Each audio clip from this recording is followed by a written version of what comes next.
Senator Atulajan. Thank you, Speaker.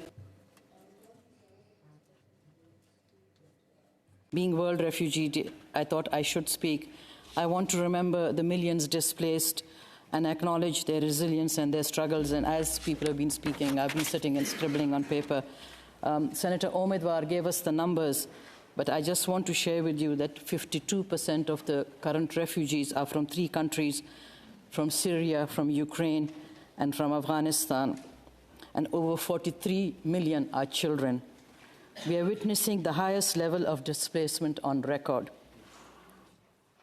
Only 3% of refugee children will go to school or have higher education. For refugee girls, it's even more difficult.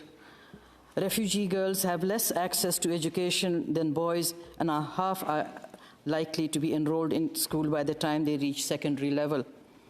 UNESCO estimates that if girls completed primary education, child marriage rates would go down by 14%. And if they completed secondary education, they would plummet by 64%. Canada, once again, has come out as the leader. We have been and continue to be a world leader in accepting refugees. But on this day, I want to think back to the people that I've seen in refugee camps. I want to mention the young boy that I met earlier this year, and I asked him about his education and the education of the girls. He was from Afghanistan, a small remote village, and he was, selling stuff in my hometown.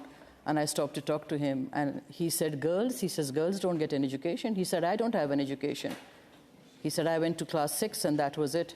I want to acknowledge the widow who I met when the people of Swat were displaced by the Taliban, who told me when I was in the camp, she said, they keep telling me, bring your husband. I'm a widow. I've been a widow for 20 years. He says, they won't let me have any aid unless I have a man by my side. I think of the women whose tents I went into, who said, we need help, we need feminine products. We can't ask the men. And I was a spokesperson for these people, and I went. And these are just some of the stories that I have lived through, that I have seen, that we continue to see. So I want to thank every one of you, my colleagues. You have stood with us when we speak in support of the refugees. We did on C-41. I want to thank you for that. And I want to remind you that let's not forget those who are displaced, and let's applaud their courage. Thank you very much.